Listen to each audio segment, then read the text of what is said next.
Okay, let's begin, my dear. Hold your spine straight. Close your eyes. Bring all the thoughts into this session, a final session. Take a deep breath in and exhale. Take a deep breath in and exhale. Take a deep breath in. Hold it there. Oh.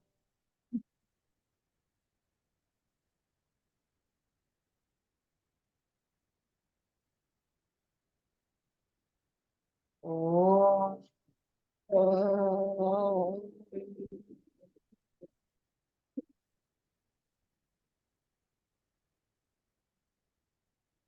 Oh.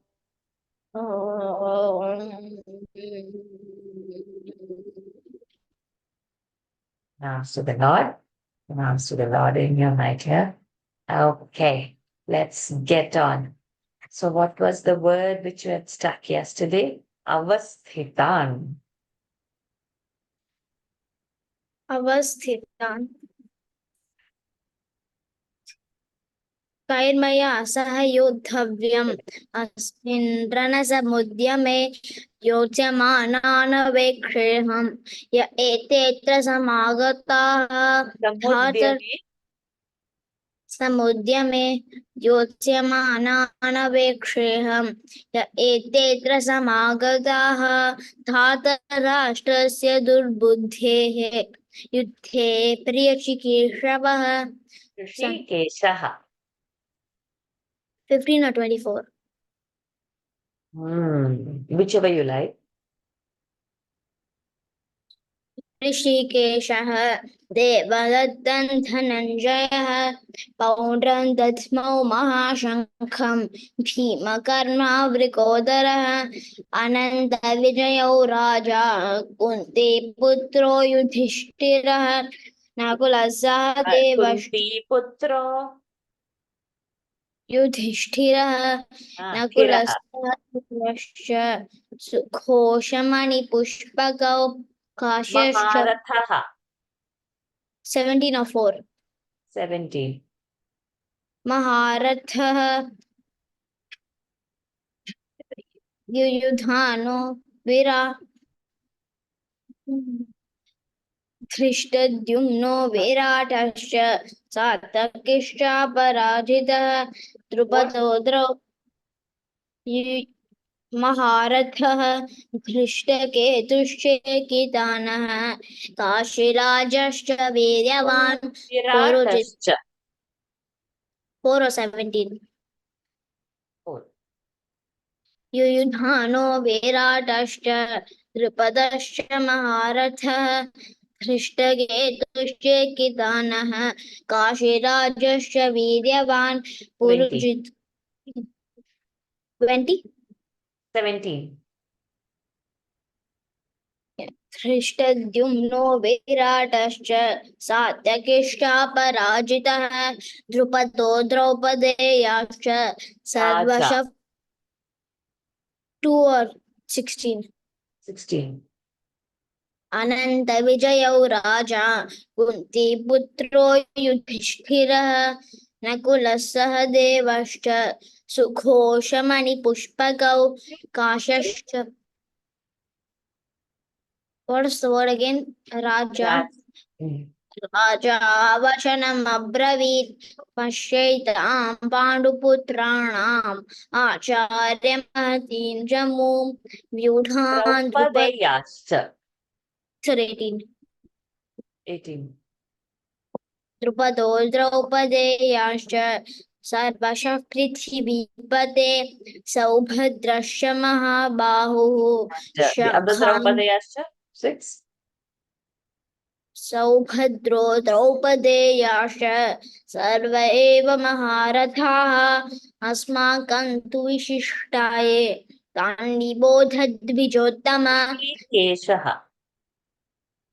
15 or 24? 15. पाञ्चजन्यौ हृषीकेशः देवदत्तं धनञ्जयः पौण्ड्रं दध्मौ महाशङ्खं भीमकर्मावृकोदरः अनन्तविजयौ राजा 24.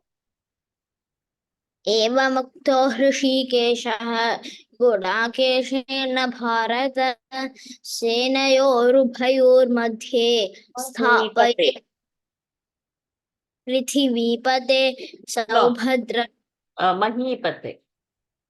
ॐ महीपते इदमाह महीपते अर्जुन उवाच सेनयोरुभयोर्मध्ये रथौ स्थापय मेच्युत यावदेतान् निरीक्षेयम् भीष्म.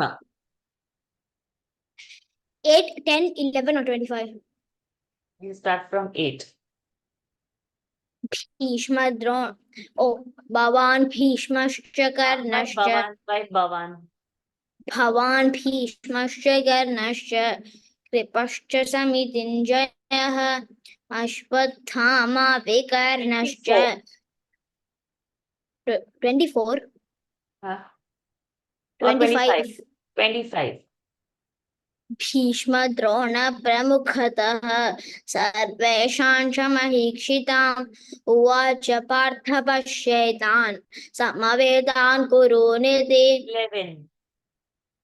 11 भीष्ममेवाभिरक्षन्तु भवन्तः सर्व एव हि तस्य पदं भीष्माभिरक्षितं पर्याप्तं द्विदमेतेषां फलं भीमाभिरक्षितम् अन्ये च बहवः अयनेषु च सर्वेषु यथा भागमवस्थिताः भीष्ममेवाभिरक्षन्तु भवन्तः सर्व एव हि तस्य शस्त्रसम्पाते प्रवृद्धे शस्त्रसम्पाते धनुरुद्यम्य पाण्डवः हृषीकेशं तदा वाक्यम् इदमाह महीपते अर्जुन तुमुलो 19 or 13 19 तुमुलो व्यनुनादयन् अथ व्यवस्थितान् दृष्ट्वा राष्ट्रान् कपिध्वजः प्रवृत्ते शस्त्रसम्पाते सशब्दस्तुमुलोऽभवत् ततः श्वेतैर्हयैर्युक्ते महति स्थितौ माधवः पाण्डवश्चैव दिव्यौषं सर्व एव महारथाः अस्माकं तु विशिष्टाये तान्निबोधद्विजोत्तम नायका मम सैन्यस्य another सर्व एव सर्व एव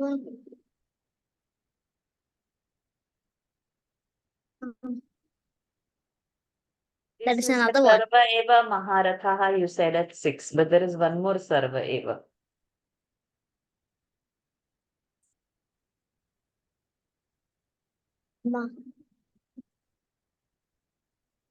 We didn't do this? Oh, I got you today. Good, I asked this then. So the moment the numbers didn't come, I knew that, oh, probably you'd not. I think I know. Yes. Bhavata sarva eva hi Awesome. Yay. Amazing. So you remember the verse number now? Tasya sanjanayan harsham guru vridhah pitamah. Oh, 11, exactly. Yes, 11. yeah. So again, now we'll do this drill. Sarva eva. So what you will ask? 6 or 11? 11. Sarva. What's the? Bhavantas sarva eva hi. भवन्तः सर्व एव हि तस्य सञ्जनयन् हर्षं गुरुवृद्धः पितामहः स्युः नादौ विनद्योच्चैः शङ्खान् दध्मौ प्रतापवान् 6 or 11? 6. सौभद्रो द्रौपदेयाश्च सर्व एव महारथाः अस्माकं तु विशिष्टाये एव हि तस्य सञ्जनयन् हर्षं कुरु वृद्धः पितामहः स्यूहनादौ विनद्योच्चैः भवन्तः सर्वे शङ्खं दद्मौ प्रतापवान् Shankhan Dadmo Pratapavan. Bhavanta Sarva eva hi. Again, back we are going to verse number 8. Okay. So continue from Bhavanta Sarva eva hi. तस्य सञ्जनयन् कुरु वृद्धः पितामहः स्यूहनादौ विनद्योच्चैः शङ्खं दद्मुः प्रतापवान् Good. So now let us just check the pronunciation. Start from beginning. ॐ श्री परमात्मने नमः अथ प्रथमोऽध्यायः अर्जुन अथ प्रथमोऽध्यायः अर्जुन विषादयोगः धृतराष्ट्र उवाच धर्मं क्षेत्रे कुरुक्षेत्रे समवेदायुयुत्सवः मामकाः पाण्डवाश्चैव दिव्यौ शङ्खौ What is happening? You yawned in between and Mamaka went to Divya Shankha. मामकाः पाण्डवाश्चैव किमकुर्वत सञ्जय सञ्जय उवाच दृष्ट्वा तु पाण्डवानीकं No, not Drishtva. Number 2. Drishtva. Say 10 times. दृष्ट्वा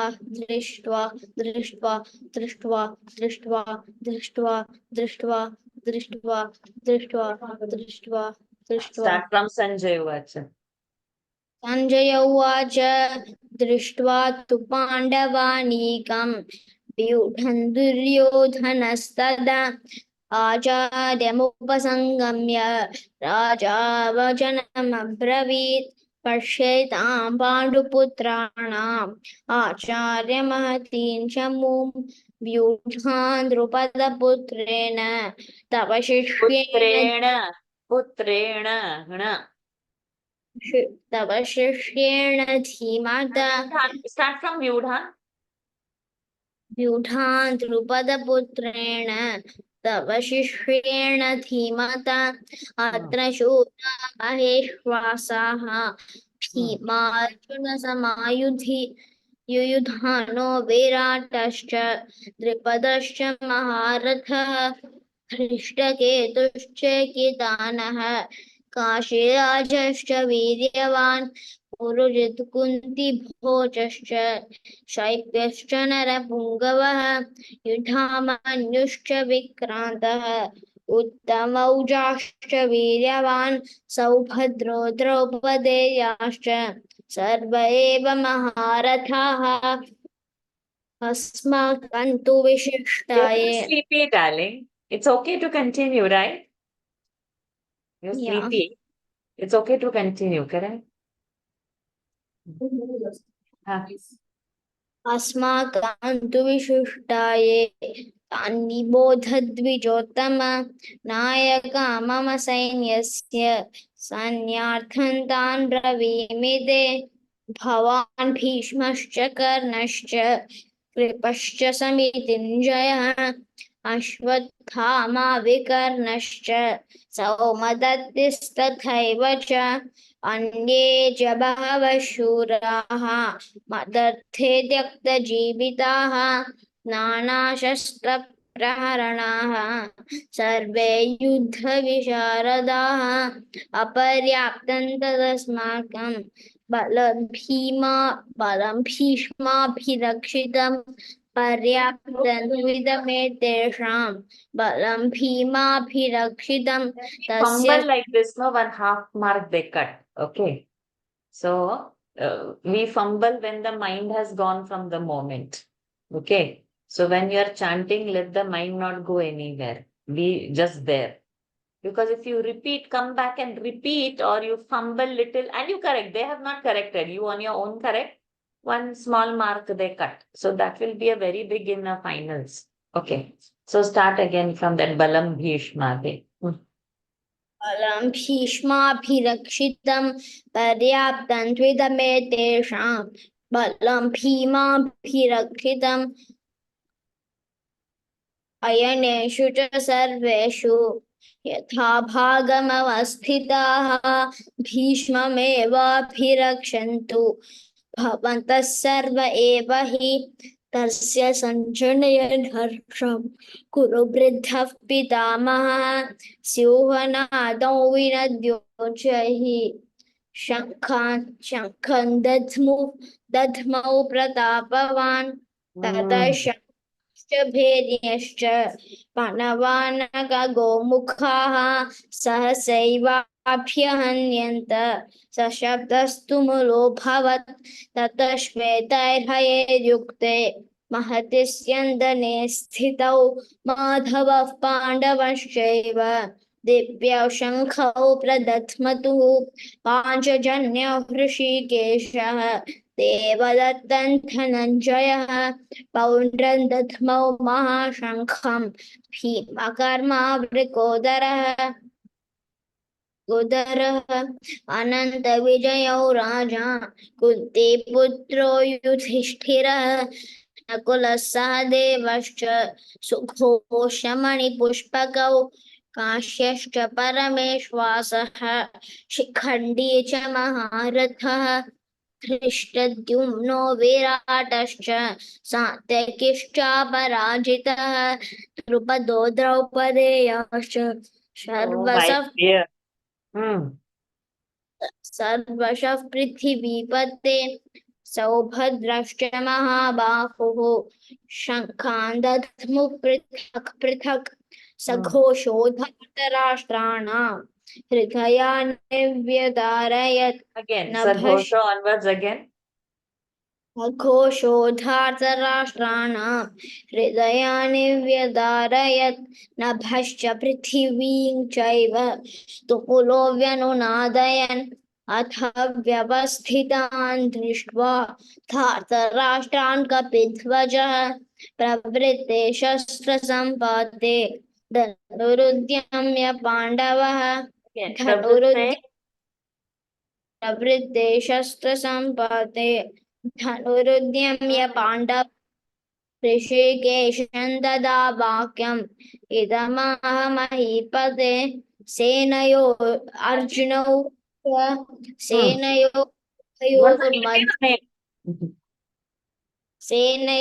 सेनयोरुभयोर्मध्ये रथौ स्थापयमेच्युत यावदेतानि दीक्षेऽहं योद्धुकामानवस्थितान् कैर्मया सह योद्धव्यम् अस्मिन् रणसमुद्यमे योच्यमानानवेक्षेऽहं य एतेऽत्र समागताः धार्तराष्ट्रस्य दुर्बुद्धेः युद्धे प्रियचिकीर्षवः सञ्जय उवाच एवमुक्तो हृषीकेशः गुडाकेशेन भारत सेनयोरुभयोर्मध्ये स्थापयित्वा रथोत्तमं भीष्मद्रोणप्रमुखतः सर्वेषां च महीक्षितान् उवाच पार्थ सर्वेषां च महीक्षि महीक्षिताम् उवाच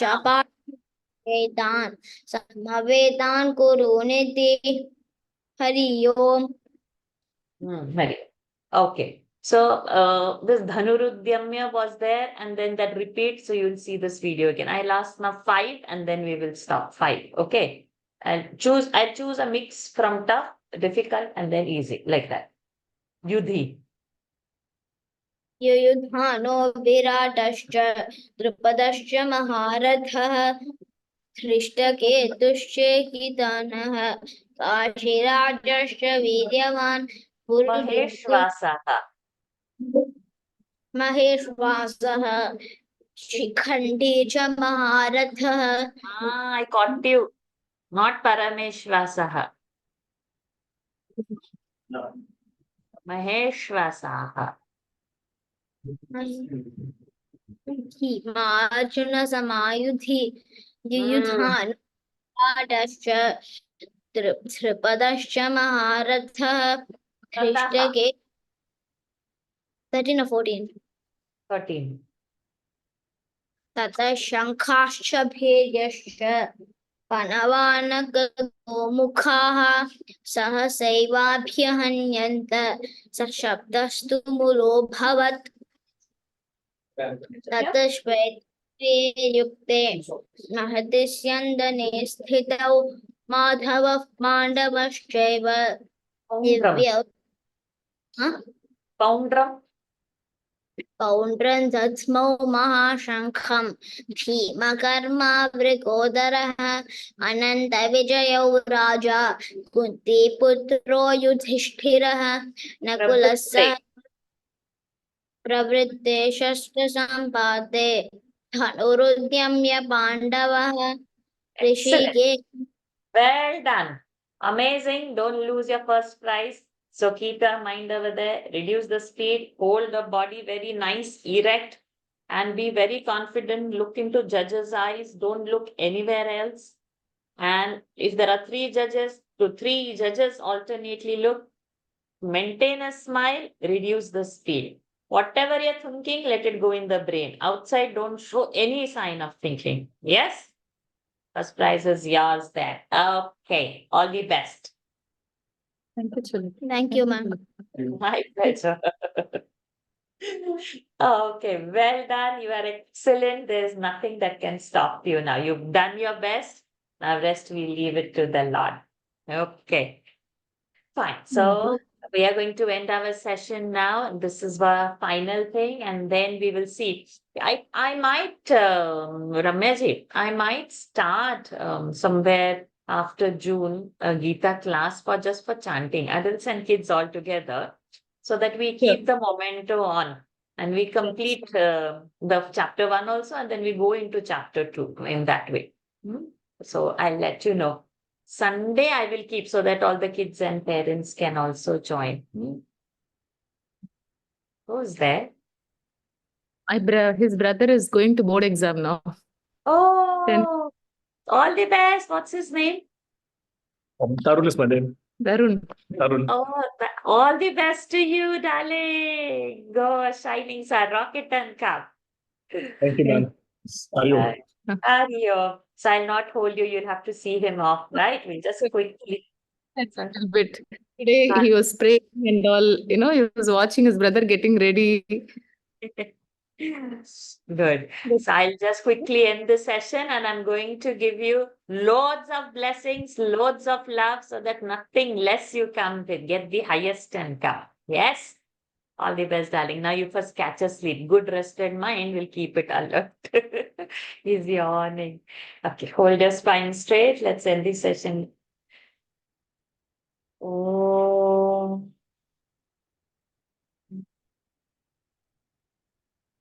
Oh.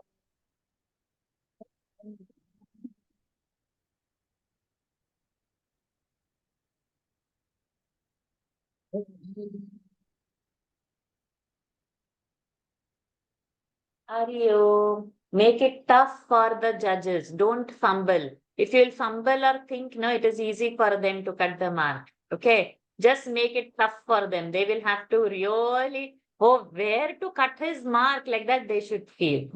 Dress traditionally, use the tika and go. Don't go with a blank forehead. Nice one, kurta and all. Very nicely you go. Complete from head to toe. Pakka tradition look should come. Okay. And take your smile with you. You know who the judge will be? Whoever let it come, you will win. Whoever. So till last year, I was always there. You had seen me, right, before. So I don't know. And you have seen one set of judges already. Let it be. Whoever it is, doesn't matter. Like that, go with that attitude. You are well prepared. Thank you. Thank you so very much, darling. Love you loads. Hario. Hario. Thank you. Hario. Bye. Bye.